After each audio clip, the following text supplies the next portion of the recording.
Nako, ito matindi. Hindi na po nakatiis si Congresswoman Zamora ng San Juan City, Metro Manila, na isa sa mga batang prosecutors, magaling ng mambabatas, at kanyang sinabihang aralin ang saligang batas.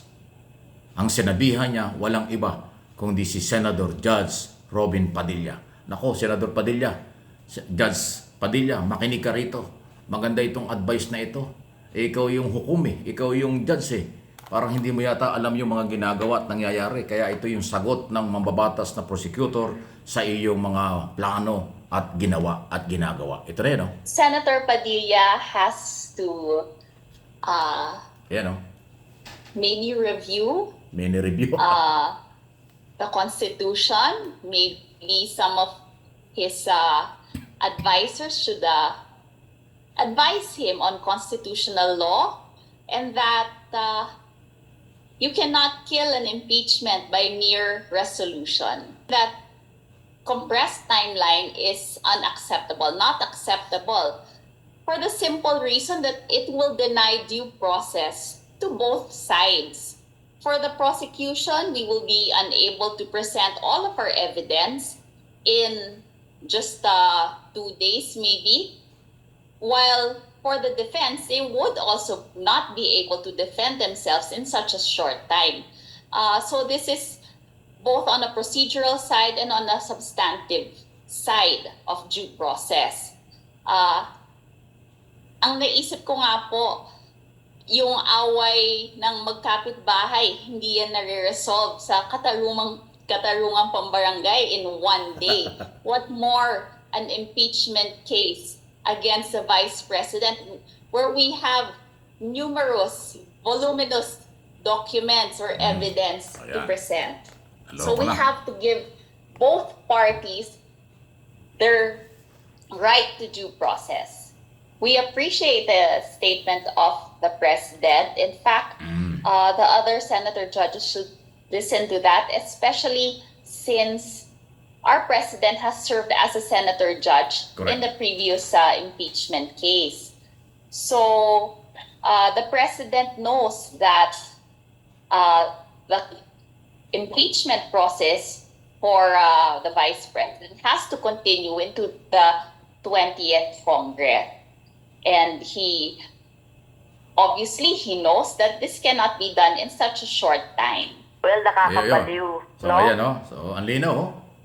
Congresswoman Zamora, isa sa mga prosecutor, bata pa, di ba? Ayan, maganda pa si ma'am. Paano yung Robin Padilla? Yan po ay sinabi ni Prosecutor Zamora dahil nga po dun sa, meron po kasing resolution si Robin Padilla. Pero hindi yata niya na-file. Sinasabi niya, maka-Duterte ako. Sabi nga niya, kahit sunugin niyo ako, amoy Duterte ako Kaya siya nag-file ng resolution para patayin ang impeachment. Isipin mo yun. So, hindi lang siya Senator Judge. Siya ay Duterte. Madalit sabi si Robin Padilla, kahit ano pa ang dokumento, testigo, ebidensya ang ipresenta ng mga prosecutors, hindi na siya magbabago dahil Duterte raw siya. Sabi nga niya, kahit daw siya sunugin, amoy Duterte. Wow! Anong klaseng hukom yun? Hindi pa nag-uumpisa, sarado ng isip. At ngayon, nagplano pa na mag-file ng resolution para tapusin ito. Kaya tuloy yan ang sabi ng prosecutor ng San Juan City, Congresswoman, aralin mo daw ang saligang batas. Wow! Only in the Philippines, Senator Judges, sinasabihang mag-aral ng batas. Wow talaga. Ikaw, Senator Padilla, ano masasabi mo dyan? Walang personalan yan, pero issue yan. Balita yan, hindi yan fake news. Nadinig mo naman, nadinig ninyo ang sinabi ng isa sa mga batang prosecutor na haharap at maninindigan sa kanilang kaso kapag nagkaroon na ng actual na trial. Ayan, isa lang po yan sa mga reaksyon. Ano po inyong masasabi dyan sa sinabing yan ng prosecutor? Masakit, pero dapat niyang sabihin. Actually, hindi lang sa kay Padilla, dapat sa lahat ng senador. Dahil kayo ay mga senator judge, basahin nyo paulit-ulit ang saligang batas.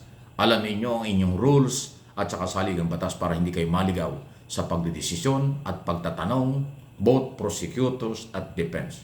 Kasi ang mga senador judge allowed magtanong for clarification sa presentation ng ebidensya, presentation ng mga testigo, both side, defense and prosecutor. Ganun po yun eh.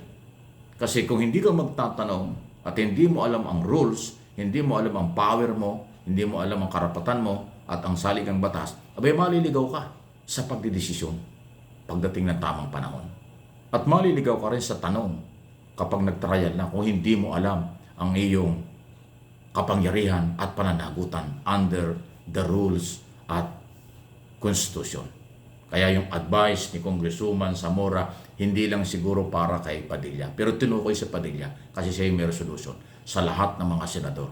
Abogado ka man o hindi na senador, baka nakakalimot, basahin. Hindi po masamang aralin natin ang aralin. Hindi po abogado lang ang may karapatang mag-aral ng batas. Ang abogado, continuous ang pag-aaral ng batas kasi padami ng padami ang batas. Iniaamid yung mga dating batas, binabago yung mga dating batas. So tuloy-tuloy yung pag-aaral.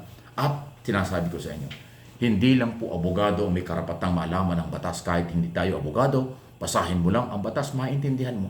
Basahin mo rin yung rules ng Kongreso at ng Senado. Kahit sa anumang bulwagan, City Council, Municipal Council, or sangguniang panlalawigan, na gumagawa ng mga local na mga batas, ordinansa, yan po ay meron sariling rules. Kahit po sa anumang organization, may mga rules. So yung rules ng Kongreso at o ng Senado bilang impeachment, iba po yan eh. Iba yung rules ng impeachment trial at iba rin yung rules ng Senado bilang legislator. Magkaiba po yan. Okay? Pero lahat ng mga rules na yan, dapat hindi nyo sasapawan ang mga probisyon ng saligang batas. Dahil sinabi ko na ito dati, ito ulitin ko, ang saligang batas ang pinakamataas na batas sa Pilipinas.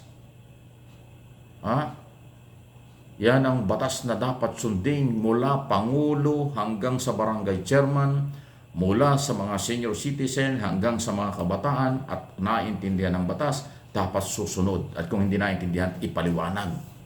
Kaya tama yung sinabi ni Congresswoman Zamora, aralin para may alam. Aralin para alam ang galaw. Ayan po yan. Advice yan. Huwag kayo magagalit. Hindi naman personalan niya. Any comment, reaction, marami pang ganyan. Meron pa nga isang pare na ko kahapon, mas matindi ang sinabi. Di ba? Pero pare yun. May karapatan din sabihin kung anong gusto niya sabihin base sa kanya nakita at narinig.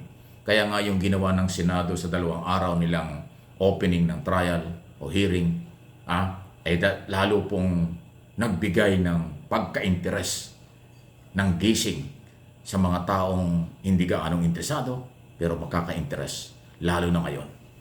Kaya karapatan, araw ng kalayaan, ngayong buwang ito, abay dapat ay malaya sa bawat isa. Pero ang responsibility and accountability, huwag niyong kakalimutan para hindi maligaw. Please like and share, subscribe and follow.